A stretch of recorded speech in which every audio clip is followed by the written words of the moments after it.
حضرت عباس اور حضرت عمر رضی اللہ تعالی عنہ کا آپس میں دوستانہ تھا۔ انہوں نے ایک دن بیٹھے بیٹھے عہد کیا کہ ہم میں سے جو شخص پہلے فوت ہو گیا وہ دوسرے کو خواب میں ملے اور قبر کے حالات بتائے۔ اچانک حضرت عمر کا وصال پہلے ہو گیا۔ سال کے بعد حضرت عمر خواب میں ملے۔ اس نے کہا عباس مجھے وعدہ تو یاد تھا لیکن سخت حساب آن پڑا تھا تو میں تو اس کے اندر لگا رہا، تو اب کیا ہوا؟ کہا پھر اللہ نے کہا چلو اس کو یوں ہی معاف کر دو۔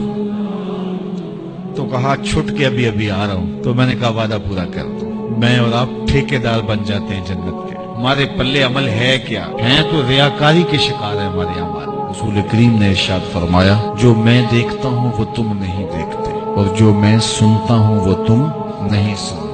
آگے فرمایا کہ اللہ کی قسم جو میں جانتا ہوں وہ اگر تم جان لیتے تو تم بہت کم ہنستے، بہت زیادہ روتے، تم جنگلوں میں دوڑ جاتے اور تم اللہ تعالیٰ کی پناہ میں آنا چاہتے، یا اللہ ہمیں بچا لے، جنگلوں میں بھاگتے پھرتے، آنکھوں میں آنسوؤں کی لڑیاں ہوتی، چیختے ہوتے، روتے ہوتے، اگر جو میں جانتا ہوں اگر تم جان لیتے۔ قال ابو ذر، حضرت ابو ذر اس حدیث کو روایت کرنے کے بعد فرمایا کاش کہ میں درخت ہوتا اور کاٹ دیا گیا ہوتا، میں درخت ہوتا جانور کھا گئے ہوتے۔ اللہ اکبر۔ حضرت عمر رضی اللہ تعالیٰ عنہ ایک کچی اینٹ اٹھاتے ہیں، پھر نیچے رکھ دیتے ہیں، پھر اٹھاتے ہیں، پھر رکھ دیتے ہیں، اور پھر کہتے ہیں کاش کہ میں یہ اینٹ ہوتا۔ حضرت سیدنا صدیق اکبر رضی اللہ تعالیٰ عنہ درخت کے نیچے بیٹھے تھے، ایک چڑیا ایک شاخ سے اڑ کے دوسری شاخ پہ جاتی، وہاں سے اڑ کے پھر دوسری شاخ پہ آتی، تو حضرت صدیق اکبر رو پڑے، کہا چڑیا کتنی موج میں ہے، جس شاخ پہ چاہے بیٹھتی ہے اور قیامت کے دن تیرا حساب بھی نہیں ہوگا۔ کہا پھنسے تو ہم ہیں۔ رسول کریم صلی اللہ علیہ وآلہ وسلم سے لوگوں نے کہا حضور آپ بوڑھے ہو گئے۔ حضور کی مبارک داڑھی میں سفید بال، سر انور میں بھی سفید بال، اگرچہ ان کی تعداد محدود تھی لیکن ظاہر ہوئے۔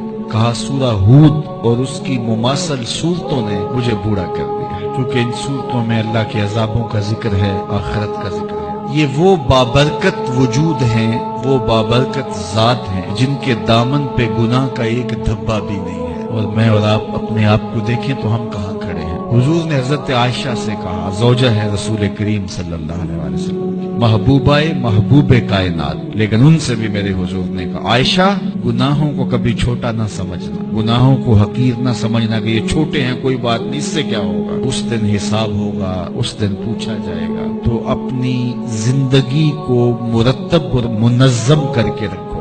ہم بہت سارے گناہ دائیں بائیں دیکھ کے کرتے ہیں۔ جب ہم معاشرے میں برائی پھیلی ہوئی دیکھتے ہیں تو ہم کہتے ہیں کہ دیکھو نا یہ سارے کر رہے ہیں تو میں ہی بہت متقی آ گیا ہوں جی، دائیں بائیں دیکھ کے گناہ کرتے ہیں۔ پھر ہم کہتے ہیں فلاں بخشا گیا تو ہم بھی بخشے جائیں گے، اچھا اگر وہ نہ بخشا گیا تو پھر جہنم میں جانا قبول ہے۔ تو دائیں بائیں دیکھ کر دلیر ہو جاتے ہیں۔ تو آئیے ہم اپنی آخرت کے لیے سوچیں، اپنی زندگی کو اچھائی کی راہوں کا مسافر بنائیں۔